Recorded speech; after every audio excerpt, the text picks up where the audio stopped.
Now we're going to talk about on-trade messaging and what kind of message you should have throughout the path to purchase. But before we go into the different messagings on the path to purchase, we're just going to recall on the shopper trip missions and their behavior, because it's important when we are figuring out what kind of messaging we should have throughout the path to purchase, as we can tailor it a little bit towards what kind of shopper trip missions that the shopper is on. So just recalling that we have the shopper trip missions, and there are 4 shopper trip missions, which are the food-led ones, the drink-led ones, the entertainment ones, and then the travel ones. With the food-led ones, you see a long dwell time. It's usually 1.5 to 2 hours that you are at a restaurant. You have a seating at table exclusively, medium group, staff is critical to success as main influencers, beverages driving cash margins. Then we have the drink-led ones. Here it's long dwell time, you have 1 to 2 hours as well. Majority is on Friday and Saturday, sometimes also Thursdays as well. Usually it's larger groups. Key priority is to drive foot traffic and intensity.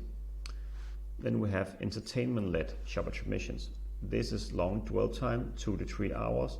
Majority is Friday and Saturday, and it's also usually larger groups.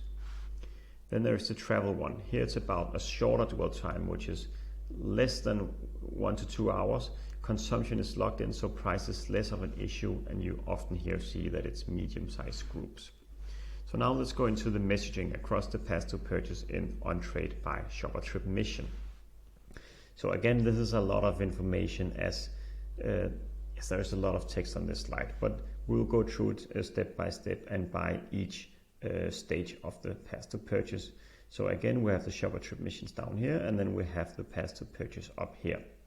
So on the first step, which is the pre-outlet or approaching the outlet, when it comes to food-led outlets, as well as drink-led and entertained outlets, this is really about using a high SOMI usage for the outlets. This is where you really can drive a lot of traffic by using social media.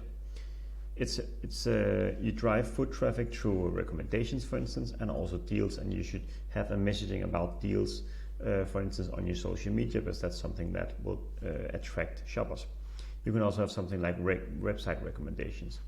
When it comes to drink-led ones, you basically have the same as the food-led ones, but you can also have events, and deals are also key here as well.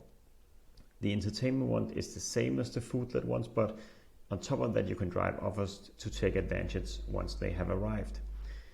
And on travel ones, you really should be using something like out-of-home media, for instance, or signposting.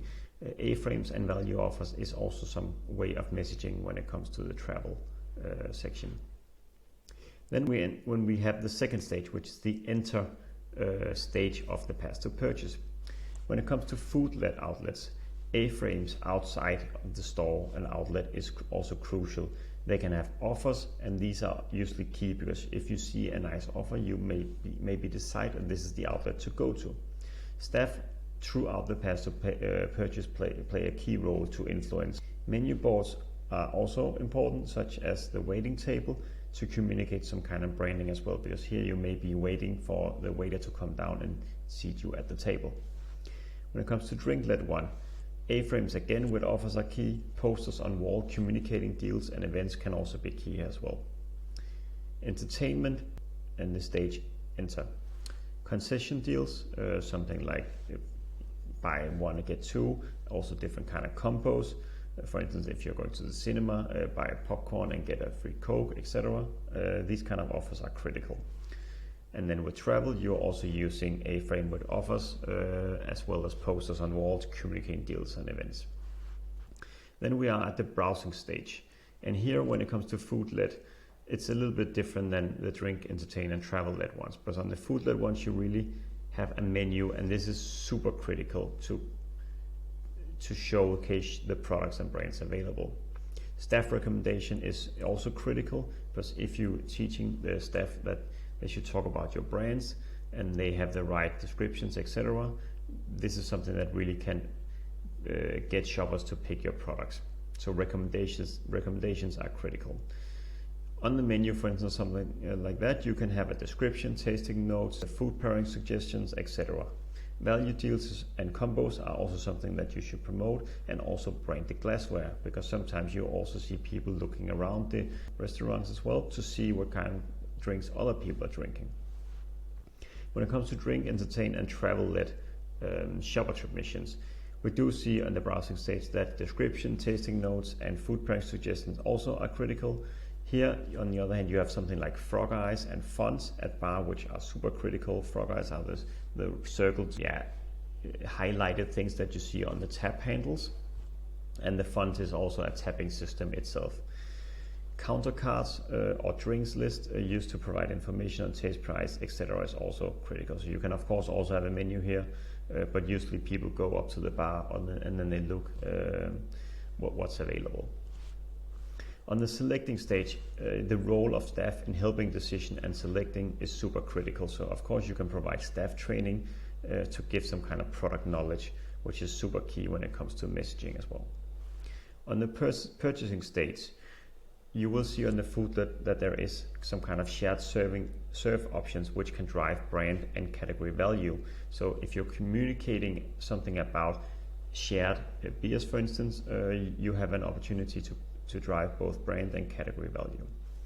Drinklets is, when it comes to purchasing, you can try to make it easy for the shoppers to purchase, for instance, in something like rounds, as in the first and second round, that I'm giving the first round and then you're giving the next round. That makes it very easy for the shoppers to decide what kind of brand they should have, because they'll probably just have the first and the second round as the same.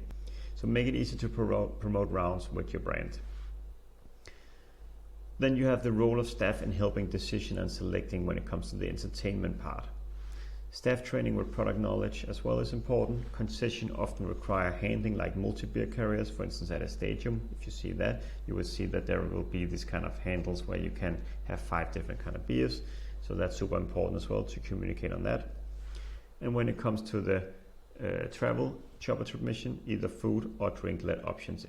Then there is the last one, which is the sharing of the experience. And here it's about connecting during the consumption moment.